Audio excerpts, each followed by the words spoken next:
Hello everyone, welcome back to my channel. मैं हूं पूजा सेतिया। हमारा चैप्टर जो हम कर रहे हैं जर्नल वाला कर रहे हैं, जिसमें हम इलिस्ट्रेशन कर रहे हैं टीएस ग्रेवाल की बुक से। आज हम टीएस ग्रेवाल की बुक से एग्जांपल नंबर 9 करेंगे। इसमें हमारा बैड डेब्ट्स का टॉपिक और बैड डेब्ट्स रिकवर्ड का टॉपिक है। अब सिंपल सी एक ट्रिक है, आपको मैं बताऊंगी कि कैसे आपको डेबिट और क्रेडिट करना है। जर्नल करने से पहले रूल फॉलो करने चाहिए हमको, क्वेश्चन की एंट्रीज करने से पहले। मैं क्वेश्चन थोड़ा सा रीड कर रही हूँ, आप स्क्रीन पर देखिए। Journalize the following transactions. Number 1 है 5000 due from Ramesh are irrecoverable. Next entry है Sohan is declared insolvent. Receipt from his official receiver 60 पैसा in a rupee on a debt 10,000. Third entry है received cash for a bad debts written off the last year 700. अब देखो इसमें first entry, देखो जब भी journal करते हैं ना हम, आपको मैंने वैसे 4 चीज़ें नोट डाउन कराती हूँ, लेकिन इसमें वो वाले कॉन्सेप्ट नहीं है। तो जिसमें जो कॉन्सेप्ट है हम वही वाले नोट डाउन करेंगे। सबसे पहला है कैश का और कोई एक्सपेंसिव या फिर इनकम। इसमें 2 ही कॉन्सेप्ट है, तो आपको डेबिट और क्रेडिट का कंफर्म हो जाता है। कैश में क्या होता है, डेबिट होता है या फिर जर्नल एंट्री में क्रेडिट होता है। डेबिट कब होता है, जब आपको एंट्री से पता लग जाए कि आपका बिजनेस के अंदर कैश आ रहा है। और क्रेडिट कब होता है, जब आपको ये कंफर्म हो जाए कि बिजनेस में से कैश जा रहा है। एक्सपेंसेस होता है तो डेबिट होगा और इनकम होती है तो क्रेडिट। बस इतना सा इसी क्वेश्चन के अकॉर्डिंग कॉन्सेप्ट है।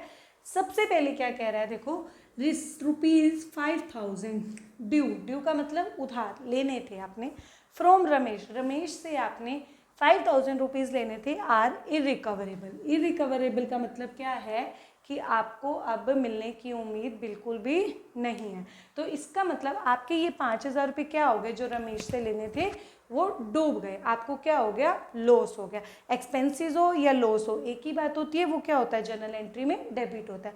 जब इरिकवरेबल होते हैं तो वो वाला जो अमाउंट होता है वो किस वाले नाम में जाता है, बैड डेब्ट्स में। किस में जाता है, बैड डेब्ट्स में। अब बैड डेब्ट्स क्या हो गया, आपको लॉस हो गया। लॉस क्या होता है, जर्नल एंट्री में डेबिट होता है। तो बस आप जर्नल एंट्री में हमें कंफर्म हो गया पहली एंट्री में कि पहले में क्या आएगा, बैड डेब्ट्स। बैड डेट, और वैसे भी बैड डेब्ट्स कभी भी जर्नल एंट्री में क्रेडिट नहीं होता है। बैड डेब्ट्स क्या होगा, हमेशा डेबिट होगा। बैड डेब्ट्स अकाउंट डेबिट कौन हो गए, डूब गया, कौन है, रमेश। तो यहाँ पे क्या आ जाएगा, टू रमेश। यहाँ पे क्या लिख देंगे, amount due to Ramesh irrecoverable.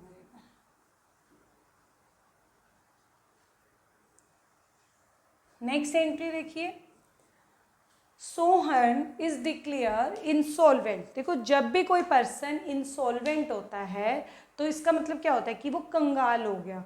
जब कोई पर्सन इंसॉल्वेंट होगा या तो उसका सारा पैसा डूब जाता है, और सारा का सारा किस में हम डाल देते हैं, बैड डेब्ट्स में।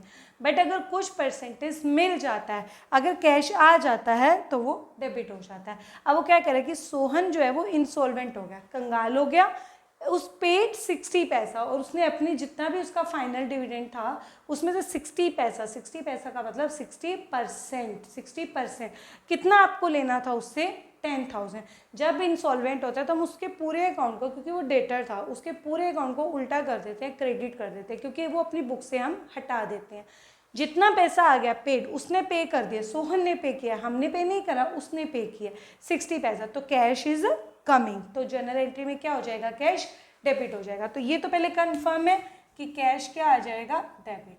जितना कैश आया आपने उसको कैश में डाल दिया, डेबिट में। और बाकी का जो 60% तो मिल गया, ये कैश में कितने परसेंट आएगा, 60%। तो इसका मतलब बाकी का जो 40% था वो क्या हो गया, डूब गया। तो उसको किस में डाल देंगे हम, बैड डेब्ट्स में। Bad debts account debit. और टू कौन है, सोहन। उस सोहन को आप क्या कर दोगे, क्रेडिट कर दोगे, क्योंकि उसको आप हटा दोगे, उसका पूरा हिसाब किताब अपने बिजनेस में से खत्म कर देंगे। तो यहाँ पे लिख देंगे received cash, received 60% cash and 40% in bad debts. अब देखो कैश कैसे आया, कितना लेना था आपने उससे, 10,000। तो कैश में कैसे डालेंगे, 10,000 इंटू 60%। तो कितना आ जाएगा 6000 और बाकी का कितना हो जाएगा 10,000 का 40% 4000 और यहाँ पे क्या आ जाएगा 10,000 और यहाँ फर्स्ट एंट्री में भी हमने अमाउंट नहीं लिखा था 5,000। लास्ट एंट्री रिसीव्ड कैश, देखो सबसे पहले क्या है रिसीव्ड कैश, तो कैश तो आ ही रहा है, तो कैश का कंफर्म है जर्नल एंट्री में कि डेबिट हो जाएगा। पहले डाल देते हैं कैश अकाउंट डेबिट, जिसका कंफर्म हो जाता है तो उसको डाल देते हैं कैश अकाउंट डेबिट। कैश कितना आ गया 700। किससे आ रहा है for bad debts right of last year. जैसे आपने किसी को पहले बैड डेट्स में डाल दिया, जैसे आपने इसको क्या करा सोहन को पहले बैड डेट्स में डाल दिया था हमने 4,000 रुपये को, लेकिन अगले साल वो क्या हुआ हमने तो अपने बुक से हटा दिया था उसको बैड डेट्स में डाल दिया, लेकिन नेक्स्ट ईयर क्या हुआ उसने पैसे दे दिए। तो जब आपको किसी चीज़ को आप बैड डेट्स में डाल चुके होते हो अगले साल अगर वो पैसे दे देता है तो उसको उस पर्सन का नाम नहीं आता। यहाँ पे तो नाम नहीं दिया था लेकिन कभी कभी नाम भी दिया होता है तो आपको नाम नहीं लिखना है। तो कैश अकाउंट डेबिट टू क्या डालेंगे यहाँ पे बैड डेट्स रिकवर्ड, क्योंकि आपको पैसे मिल रहे हैं। तो कितना आ जाएगा 700।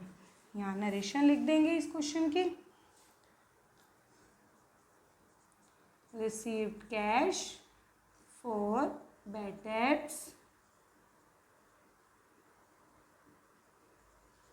Return of last year. ये हमारा क्वेश्चन नंबर 9 भी यहाँ पर क्या होता है कंप्लीट होता है। इसमें बैड डेट्स और बैड डेट्स रिकवर्ड का टॉपिक था। आपको ये बस ध्यान रखना है कि बैड डेट्स कभी भी जर्नल एंट्री में क्रेडिट नहीं होता, बैड डेट्स डेबिट होगा और बैड डेट्स रिकवर्ड हमेशा क्रेडिट होगा। ये दोनों कभी भी उल्टे नहीं होते, ना बैड डेट्स क्रेडिट होगा और ना ही बैड डेट्स रिकवर्ड कभी डेबिट होगा।